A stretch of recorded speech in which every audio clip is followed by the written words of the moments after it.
వస్తానని చెప్పాడు. పొద్దున్నే ఫోన్ చేశా, అన్న ఇప్పుడు ఢిల్లీలో దిగానన్నా, సుప్రీంకోర్టుకి వెళ్ళమని జగన్ అన్న ఆదేశించాడు, వెళ్ళాను అన్నాడు. దేనికి వెళ్ళాడో ఇప్పుడు తెలిసింది. అప్పుడు కూడా చెప్పాడు, కొమ్మినేని శ్రీనివాస్ గారికి మర్చిపోయారు బార్ కౌన్సిల్ మెంబర్ బ్రహ్మారెడ్డి గారిని వేదిక మీదకి రావాల్సిందిగా కోరుతారు. రావాలి పిలిచిన రాకపోతే మమ్మల్ని అవమానించుంటారు. మంచి కోర్టు పెట్టేసుకొచ్చారు. సో మొన్న మంగళగిరిలో నాకు తెలిసి ఊహిస్తున్నాను, మంగళగిరిలో కొమ్మినేని శ్రీనివాస్ గారిని ప్రొడ్యూస్ చేసినప్పుడు దానిలో ఎస్సీ ఎస్టీ అట్రాసిటీస్ కేసు పెట్టారు. చిత్రం చూసారు, పోలీసులు ఏదైనా చేసేస్తారు.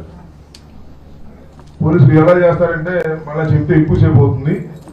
అక్కడెక్కడో చచ్చిపోతే, ఇద్దరు కొట్టుకుని చచ్చిపోతే 2 గ్రూపులు మన పార్టీ వాళ్ళు పెట్టారు. గుండ్లపాడు అనే విలేజ్ లో డెడ్ బాడీ దొరికితే చాలు 307, 302, దొరకకపోతే 307 ఎస్సీ అట్రాసిటీస్ యాక్ట్ అండి. సరే మ్యాజిస్ట్రేట్ గారు తీసేశారు. దాంతో పాటు ఇంకో సెక్షన్ కూడా తీసేశారు.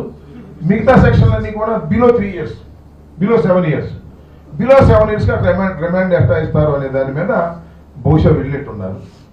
కొమ్మినేని శ్రీనివాస్ గారిని తక్షణమే రీచ్ చేయవలసిందిగా సుప్రీంకోర్టు ఇంతకు ముందే ఆర్డర్ ఇచ్చిందని నేను చెప్పడానికి.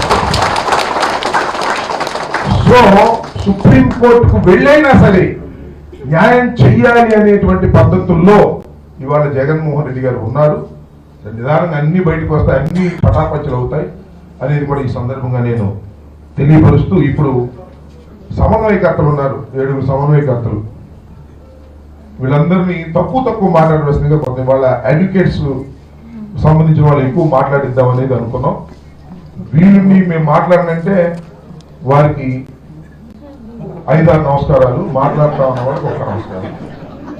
మరి ఇప్పుడు మంగళగిరి సమన్వయకర్త గారు మాట్లాడతారా?